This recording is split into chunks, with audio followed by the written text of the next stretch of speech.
Bonjour, dans cette vidéo, on va savoir ce que c'est une fonction et plus précisément la notion fonction affine. Commençons par cette situation. ABC est un triangle équilatéral. Prenons ce tableau. Donc, dans la première ligne, on a la longueur du côté AB en centimètres. Dans la deuxième ligne, on cherche le périmètre du triangle ABC. Alors, dans le cas où AB est égal à 1, donc le périmètre du triangle équilatéral ABC est égal à, bien sûr, 3 multiplié par 1 qui est égal à 3. On sait que le triangle équilatéral, ses côtés sont isométriques. Donc, ils ont la même longueur. Donc, pour AB est égal à 1, donc le périmètre est égal à 3 multiplié par 1 qui est égal à 3. Donc, on va mettre ici 3. Dans le cas où AB est égal à 2, donc le périmètre est égal à, bien sûr, 3 multiplié par 2, qui est égal à 6. Donc, est égal à 6. Dans le cas où AB est égal à 3, donc on aura le périmètre est égal à 9. Pour AB est égal à 4, le périmètre est égal à, bien sûr, 12. Pour AB est égal à 5, le périmètre est égal à 15. Pour AB est égal à 7, le périmètre est égal à 21. 7 multiplié par 3. Et à la fin, 10 multiplié par 3 est égal à 30. Bien. Maintenant, en première ligne, on note par exemple les valeurs de la longueur de AB par x. Ici, on va noter ces valeurs par x. Et en deuxième ligne, on va aussi choisir une lettre qui va remplacer le périmètre. Et dans ce cas, on va choisir par exemple P. Alors dans la deuxième ligne, on a à chaque fois un périmètre correspond à P. Donc si on veut lire le tableau d'une autre manière, par exemple, on a pour un côté de longueur 1 cm. Donc on va mettre 1. Donc quel est le périmètre dans ce cas-là? Bien sûr, c'est 3. Donc pour un côté de longueur 1 cm, le périmètre est bien sûr égal à 3. Dans le cas où le côté mesure 2 cm, alors le périmètre correspond le nombre 6. Bien. Dans le cas où le côté mesure 4 cm, donc le périmètre correspond au nombre, bien correspond le nombre 12. Donc 4 fait correspondre à 12. Et ainsi de suite. Donc de façon générale, le périmètre, on l'a noté P. Si on a de façon générale le côté AB du triangle équilatéral ABC a pour mesure X, on va mettre 2 points. Donc A pour mesure X. Quel sera le périmètre de ce triangle dans ce cas? Et bien sûr, sera 3 multiplié par X. Donc ici, on a fait correspondre à X le nombre 3x. C'est-à-dire, on a exprimé le périmètre du triangle équilatéral ABC en fonction de x, la longueur de l'un de ses côtés. Qu'est-ce que c'est que ça? Eh bien, c'est une fonction. Dans cet exemple, on a défini une fonction qui porte un nom, donc la fonction P. Donc c'est le nom de cette fonction. Et qui a x associé le nombre 3x. Et on dit qu'on a associé le nombre 3x à x par la fonction P. Bien. Si on voit bien que x est capable de varier ici, donc x s'appelle une variable. X est une variable. Et cette notation qu'on a ici,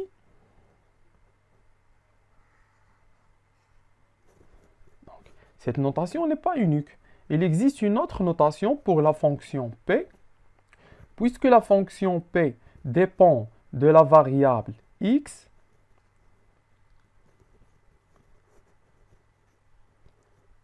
alors on peut écrire P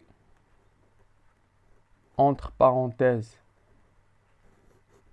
x et on lit P de x égale 3x.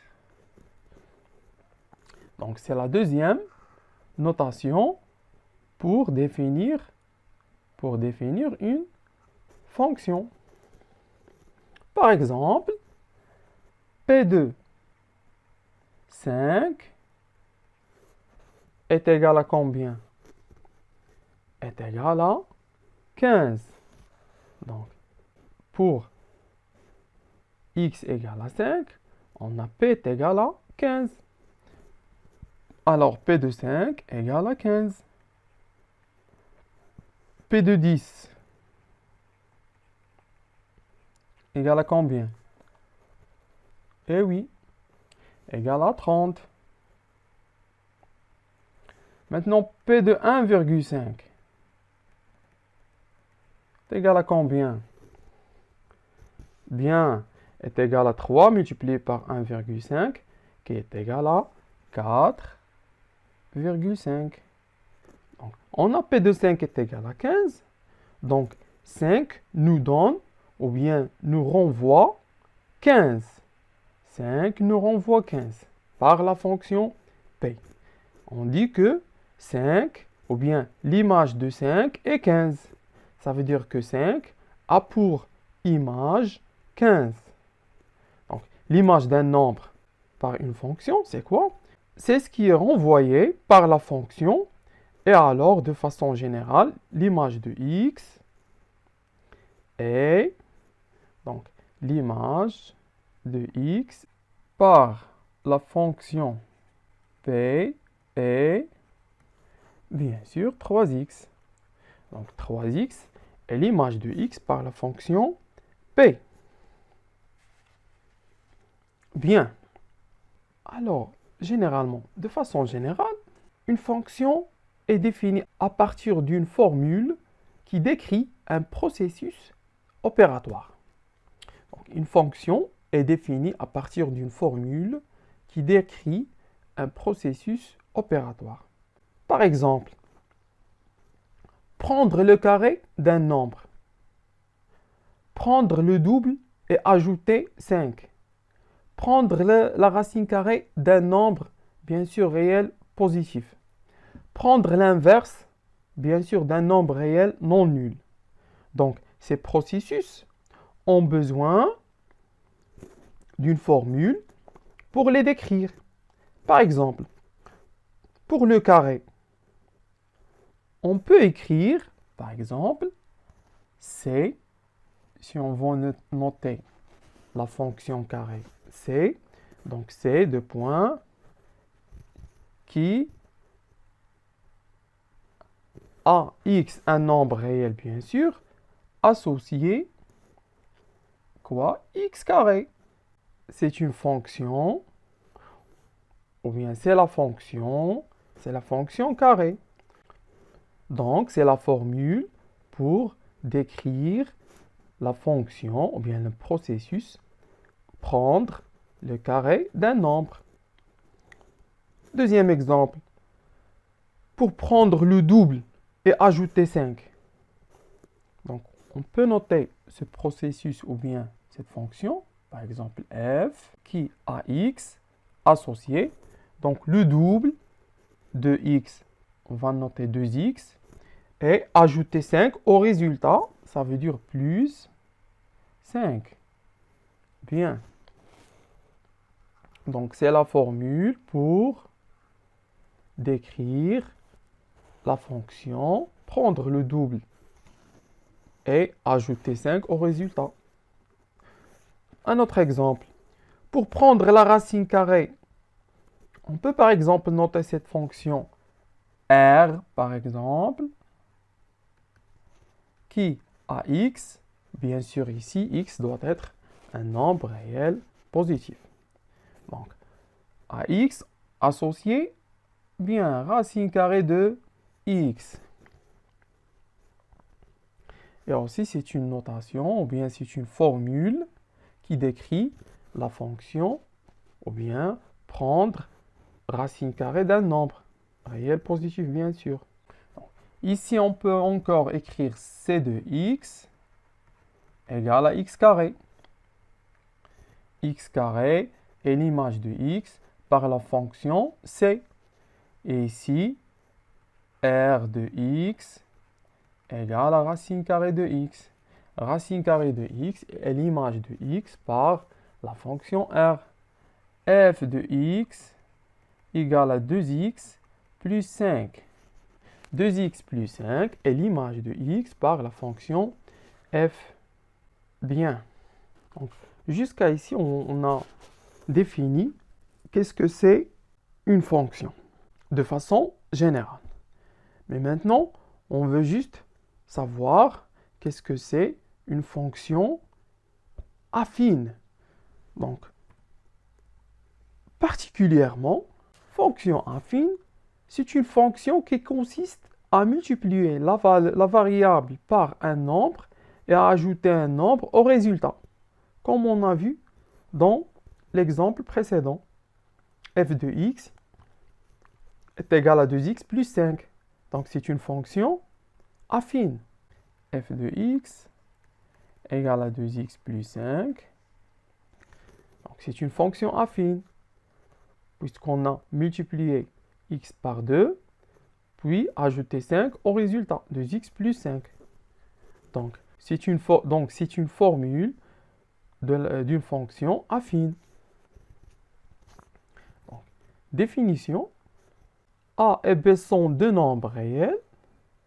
La fonction f qui, à chaque nombre réel x, associe l'unique nombre à x plus b, s'appelle fonction affine. On écrit f de point ax associé à x plus b. A s'appelle ici le coefficient de la fonction f. Donc, A s'appelle le coefficient de la fonction f. Ax plus b s'appelle l'image de x par la fonction f. Et on note, donc la deuxième notation d'une fonction, ou bien de la fonction affine, f de x égale à x plus b. Exemple, f est une fonction définie par f de x égale 2x moins 1. Et bien sûr, on a multiplié x par 2 et on a ajouté moins 1 au résultat. Donc, c'est une fonction affine. Donc, f est une fonction affine. A pour coefficient, bien sûr, 2. Donc, le coefficient de la fonction affine f est 2. On a f de 3 égale à 2 multiplié par 3 moins 1, qui est égal à 5. Donc, 5 est l'image de 3 par la fonction f. Et on dit aussi que 3 s'appelle l'antécédent de 5 par la fonction f. Donc, 5, l'image de 3 par la fonction f, et 3 est l'antécédent de 5 par la fonction f. Et on a f de moins 3 sur 2 est égal à 2 multiplié par moins 3 sur 2 moins 1. Donc, f de moins 3 sur 2 est égal à moins 4. C'est-à-dire que moins 4 est l'image de moins 3 sur 2 par la fonction f. Et aussi, moins 3 sur 2 s'appelle l'antécédent de moins 4 par la fonction f, bien sûr. Des cas particuliers, on va voir deux cas particuliers. A et B de nombres réels, f est une fonction affine. C'est-à-dire que f est défini par f de x est égal à ax plus b. Alors f est défini par f de x est égal à ax plus b. Donc maintenant, si b est égal à 0 et a différent de 0. Donc, lorsque b est égal à 0 et a différent de 0, b est égal à 0, a différent de 0, c'est-à-dire quoi? Alors, f de x est égal à ax, tout court. Dans ce cas, f est appelée fonction linéaire.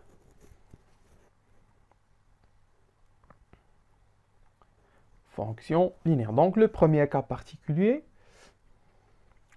Le deuxième cas particulier. Lorsque a est égal à 0, alors f de x est égal à combien?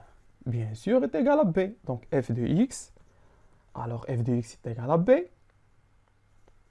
Dans ce cas, f s'appelle fonction constante. F s'appelle fonction constante. Une fonction constante, c'est-à-dire, il ne varie pas, il reste toujours constante. Par exemple, si on note par exemple h, une fonction définie par h de x est égal à 5, donc, dans ce cas, h est une fonction constante, car cette fonction ne varie pas, il reste constante, est égal à 5. Pour n'importe quelle valeur de x, h est toujours égal à 5. Fonction constante. Donc, on a deux cas particuliers de la fonction affine. Donc, si b est égal à 0 et a différent de 0, dans ce cas, f de x est égal à ax, alors f s'appelle fonction linéaire. Et si a est égal à 0, dans ce cas, f de x est égal à b, alors f s'appelle fonction constante.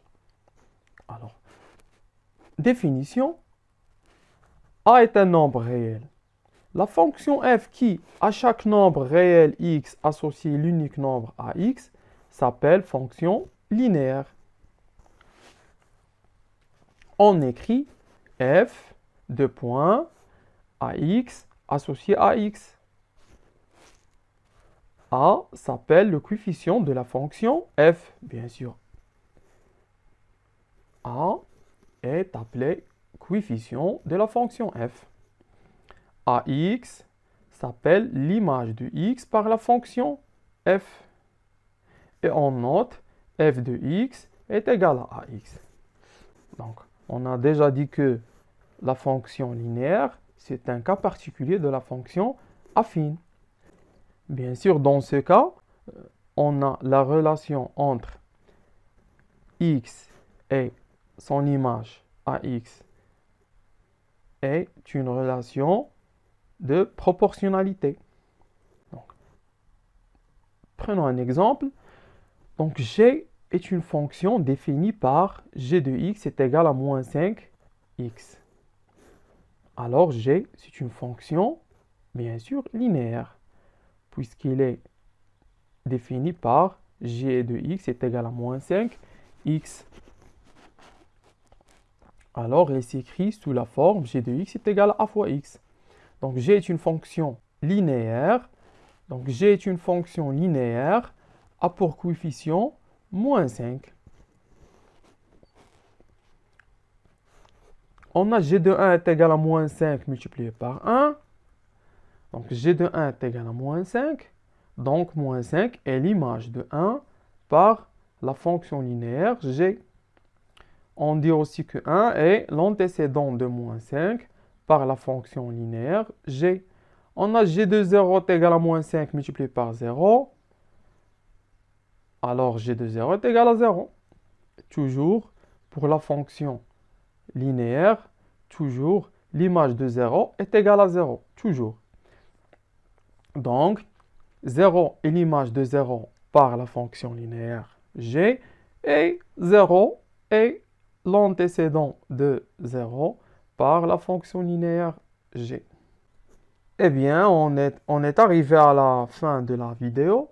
Je vous remercie pour votre attention et à bientôt.